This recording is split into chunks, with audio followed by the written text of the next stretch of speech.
Madagasikara dia anisan'ny teo firenena manana ny maha izy azy raha vao taranja tsy planety be ny resahana ary ity andiany fa 7-20 amin'ny fiadiana ny tompon-daka eran-tany amin'ny taranja tsy planety be ity zany dia ataoko hoe anisan'ny zava-dehibe tokoa ho an'ireo mpanao tsy planety be satria voalohany indrindra raha amin'izao fandraisana anjara mavitsika eto firenena misy 20 dia efa misy ataontsika tombontsoa lehibe ara-toekarena amin'ny fizahan-tany ao an'ireo mpandraharaha raha amin'ny trano fandraisam-bahiny sy ny karazany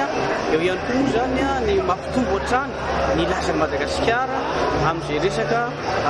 sehatry ny fizahan-tany zay sy indrindra ny fampahafantarana an'ireto vahiny be dia be avy amin'ireo firenena maro isan-karazany ireo mahafantatra kokoa ny Madagasikara izy marina moa zany Madagasikara izay atao firenena izay tsy dia fantatr'olona loatra hatramin'izay fa ankehitriny zany saky no milaza fa tamin'ity taona ity taorian'ireo fandraisana ny roketsika be dia be raisam-pirenena nanomboka tany amin'ny fivorian'ny APF, ny Jeux de la CGSOI, teo ihany koa ny Comeza, teo ny francophonie ary ty farany zany zao ny championnat du monde ho an'ny taranja tsy planety be dia iveriko fa fantatry zao tontolo zao Madagasikara hoe inona aizaka misy aiza Madagasikara zany, inona marina no zavatra tena mampisongadina zany Malagasy zany ary sarika mpizahatany ngezabe sy indrindra aporobobo ny taranja pétanque eto amintsika koa zany satria dia karazany fanohitra lehibe sy hery lehibe ho antsika Malagasy ho an'ireo mpialaotsika zany ny andraisana an'io strombony lehibe ho antsika Malagasy ny andraisana an'io eto Madagasikara. Raha ny lohahevitra ny safidiana zany mahakasika ny fandraisantsika indrindra fa ny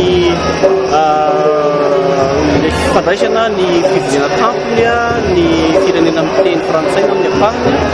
dia nasongadina atao tokoa ny resaka jeunesse izay no anisany natonga ny ministera nandraisa lehibe ihany tao anatin'izay famolavolana sy indrindra fandaminana ireo aktivité rehetra mahakasika ny tanora tamin'ny andro 20 novambra moa tena maromaro koa ary fantatsika tsara tsika izay nanaraka fa kaoa ny secrétaire général ny francophonie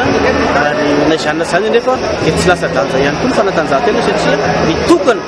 n'ilay blodrome ao amin'ny quartier ho 7 hectara zany ny tenanay sy ny ministra frantsay misana ny tanora sy ny fanatanjahantena izay tafiditsindrindra ihany koa zany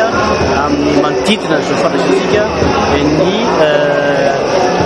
fiadiana ny tompon-daka eran-tany ho an'ny taranja kasika